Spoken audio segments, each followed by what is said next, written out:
O'zbekiston vaqti bilan dasturi sizlarga mamlakatimiz yoshlari qo'lga kiritayotgan yaxshi yangiliklar taqdim etuvchi muvaffaqiyatlar haqidagi qiziqarli lavhalarni va yangiliklarni taqdim etib boradi.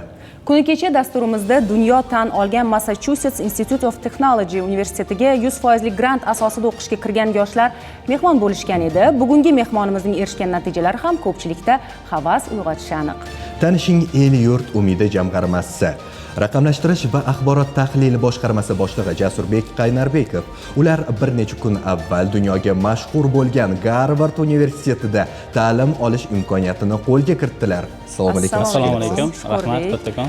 Jasurbek, siz bilan mamlakatimizda yo'lga qo'yilgan AUF Moon, AUF Global, AUF Alumni Association va AUF Awards kabi tashabbus va platformalarning asoschilaridan biri sifatida uzoq suhbatlashish mumkin, ammo hozir sizning aynan Garvardga qabul qilinishingiz haqida suhbatlashmoqchimiz, chunki bilishimizcha bu sizning 20 yillik orzungiz bo'lgan ekan, to'g'rimi? Shunaqa, 20 yil oldin kechagidek esimda, aynan o'zimizning ayvonda endi zalimiz katta bo'lardi. Dodam rahmatli bilan u paytda juda ham koreys kinolar juda mashhur bo'lardi. O'sha paytda aynan Garvardda o'qiydigan koreys iqtidorli yoshlar haqida serial bo'lgan. Ya'ni o'sha serialni ko'rib men o'zimga qanaqadir orzu qilganman. U payt maqsad bo'lmagan, orzu qilganmanki, qani men Amerikaga borib shu Garvardda o'qisa. Shunchaki shu rolda o'zingizni tasavvur qilib ko'rgansiz. Misol uchun men shu paytgacha mana hozir 20 yil o'tibdiki, men bu serialni bir 30 martadan oshiq yana qaytib ko'rib chiqqanman. Qachonki menda motivatsiya bo'lmay qolsa, qachonki qanaqadir qiyinchiliklar bo'lib qolsa, shu seriallarni qayta ko'raman. Yana shu narsa menga ko'proq yana rahbar berib, shu harakatimga ko'proq undaydiki, chunki o'tdagi asosiy fokus, asosiy e'tibor ham Garvard universitetida, ya'ni kelajak liderlarni kashf qilish va ulardagi bo'lgan iqtidorlarni, salohiyatlarini oshirishga qaratilgan serial bo'lgani uchun men shu paytda orzu qilardimki, mana bir kun albatta kelib shu sohada, shu yo'nalishda o'qiyman, shu Garvardda o'qiyman, Garvard talabasi bo'laman O'zbekistonda degan orzu bo'lardi. Mana 20 yildan keyin shu orzu amalga oshib, hozir ro'yobga chiqib, shu Garvard universitetida dunyodagi davlat siyosati va boshqaruv bo'yicha birinchi raqamli universitetda o'qish imkoniyatiga ega bo'ldim. Zo'r natija. Shu maqsadda ham aynan til o'rgangansiz shu vaqt mobaynida, to'g'rimi? Albatta.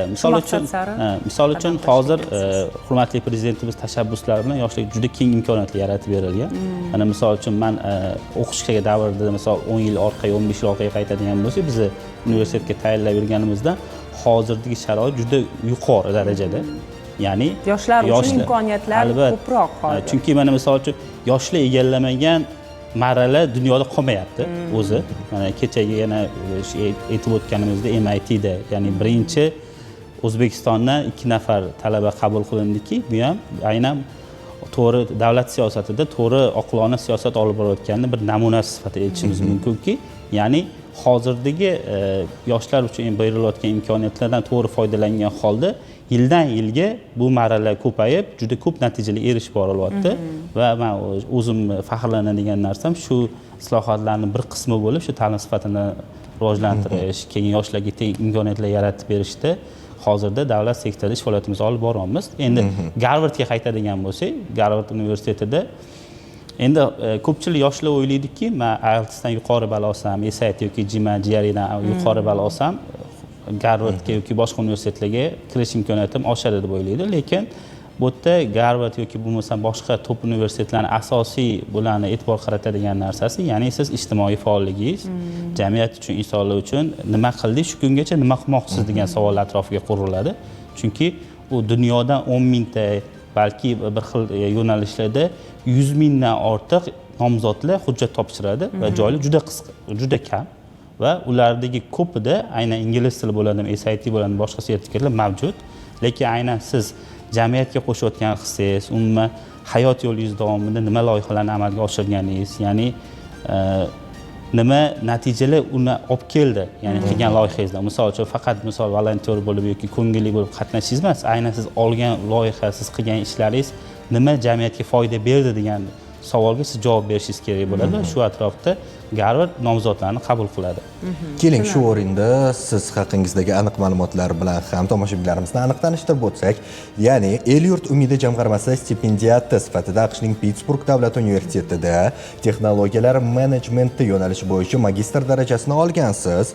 Bu bugungi muvaffaqiyatingizga asos bo'lgan deya olamiz, to'g'rimi? Albatta, hurmatli prezidentimiz tashabbuslari bilan tashkil etilgan El-yurt umidi jamg'armasi stipendiyasi g'olibi bo'lib, Amerika Qo'shma Shtatlarida o'qish imkoniyatiga ega bo'lganman va o'sha paytda ham o'ylardimki, men hali Garvardga tayyor emasman deb, juda kichikroq bo'lgan, top 300 ga kiradigan universitetga hujjatlarni topshirganman va u yerga borib bilim olib egallab shu narsani guvohi bo'ldimki, aynan o'zbek yoshlari barcha narsaga qodir aslida. Misol uchun Amerikaga borishdan oldingi, o'qish boshlashdan oldingi men tasavvurlarim, men o'qishda qiynalaman, u yerda juda ham aqlli, butun dunyodan kelgan aqlli insonlar yig'ilgan joy bo'ladi. Meni aqlim yetmaydi. Yetmaydi degan ishonchsizlik bo'lgan. Lekin borib o'qiganimizdan keyin aynan universitetda ilmiy tadqiqotlar bo'yicha eng yaxshi maqola egasi bo'lganman.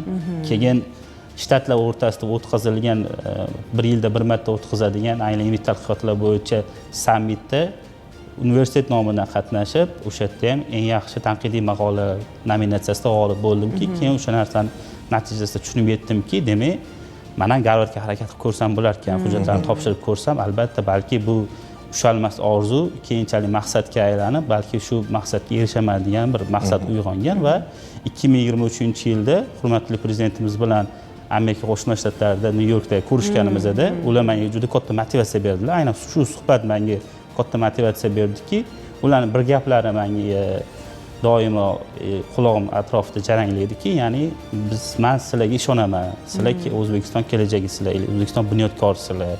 Marrani baland qo'yinglar. Doimo eng yaxshi loyihalar, eng yaxshi natijalarga erishishga doimo harakat qilinglarki, ishoninglarki, orqangizda men turibman degan fikrlardan keyin qo'rqmasdan hujjatlarimizni topshirib, shunga harakat qilib, mana hozir Garvarddagi aynan o'zim yo'nalishim bo'yicha birinchi raqamli universitetda hozir talabasi bo'lish imkoniyatiga ega bo'ldim. Shu yo'nalishingiz haqida ham bizga ma'lumot bersangiz, o'z yo'nalishingiz bo'yicha olgan ta'limingiz haqida nimalarni aytib bera olasiz? Bu yo'nalish asosan davlat xizmatchilari yoki bo'lmasam vazirlik yoki Jahon banki yoki bo'lmasam aynan Amerika Qo'shma Shtatlaridagi prezident maslahatchilari yoki senatorlar o'qiydigan programma. Bu eng ko'p prezidentlar, bosh vazirlar va juda yuqori lavozimda ishlaydigan rahbarlar o'qiydigan program hisoblanadi, magistratura dasturi. Ya'ni o'zi davlat boshqaruvi magistraturasi Amerikada 2 yil, lekin aynan rahbarlar uchun 1 yilga qisqartirilgan intensiv kurs hisoblanadi, magistratura hisoblanadiki, bu aynan sizga nima beradi? Bu birinchi navbatda jahon miqyosidagi global liderlar bilan birgalikda kursdosh bo'lib, ular bilan fikr almashib, bu fikrda turli xil g'oyalar o'rtasida siyosat, misol uchun yoki davlat boshqaruvi yoki bo'lmasam yangi texnologiyalar, axborot texnologiyalari raqamlashtirish, sun'iy intellekt bo'yicha eng so'nggi bilimlarni olish imkoniyatiga ega bo'lasiz va o'ziga yarasha talablari borki, ya'ni siz kamida 7 yil davlat yoki bo'lmasam ijtimoiy sektorda yoki rahbar yoki bo'lmasam aynan loyiha rahbari sifatida ish faoliyati olgan bo'lishingiz kerak. Mana misol uchun o'rtacha yosh aynan bu programmada 39 yoshda bo'ladi va o'rtacha ish staji 15 yil talab qiladi. Men eng yosh nomzod sifatida Garvardga qabul qilganman bu programmaga. Chunki hozir men agar borib o'qiydigan bo'lsam, meni kursdoshlarim yoki qaysidir vazirlik yoki qaysidir davlatda yoki vaziri bo'lishi mumkin, yoki bo'lmasa vazir bo'lib ishlagan bo'lishi mumkin, yoki bosh vazirlikka nomzod bo'lgan nomzodlar bilan o'qish imkoniyatiga ega bo'ladi va bu juda katta O'zbekiston uchun, O'zbekiston kelajagi uchun foyda beradiki, aynan ular bilan fikr almashgan holda keyinchalik birgalikda hamkorlikda loyihalarni amalga oshirishga. Zo'r. Bilasizmi, menimcha mana shunday maqsadlarni ko'zlayotgan yoshlar oramizda juda ham ko'p topiladi va aynan ular uchun qilinishi shart bo'lgan ishlarning qadam-qadam ketma-ketligini qanday aytib bera olasiz? Endi misol uchun birinchi navbatda serial ko'rish, serialdan ilhomlanish deb. Albatta, misol uchun bitta narsani borki, ya'ni birinchi navbat maqsad qo'yish.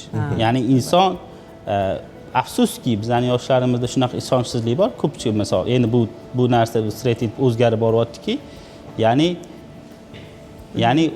misol uchun oldimizga juda katta maqsadlarni qo'yishimiz kerak o'zi aslida. Ya'ni qilmaslik mumkin bo'lgan ishni o'zi yo'q. Barchasiga imkon bor, barchasiga erishish mumkin va yoshlar asosiysi qo'rqmaslik kerak va harakatdan qo'rqmaslik va eng muhim jihati agar xato qilinadigan bo'lsa, yiqiladigan bo'lsa, yana o'rnidan turib xatolardan to'g'ri xulosaga chiqargan holda, mag'lubiyatdan to'g'ri xulosaga chiqargan holda yana oldinga harakat qilib borish kerak va eng muhim jihati bu jamiyat uchun, insonlar uchun loyihalarni amalga oshirish kerak. Ya'ni Garvardning asosiy talabi bu jamiyat uchun shu paytgacha nima ish qilding va nima ish qilasan degan savolga quriladi. Yana oldin aytib o'taman va sizni misol uchun IELTSdan 9 olishingiz yoki SATdan 1600 olishingiz bu sizga kamlik qiladi.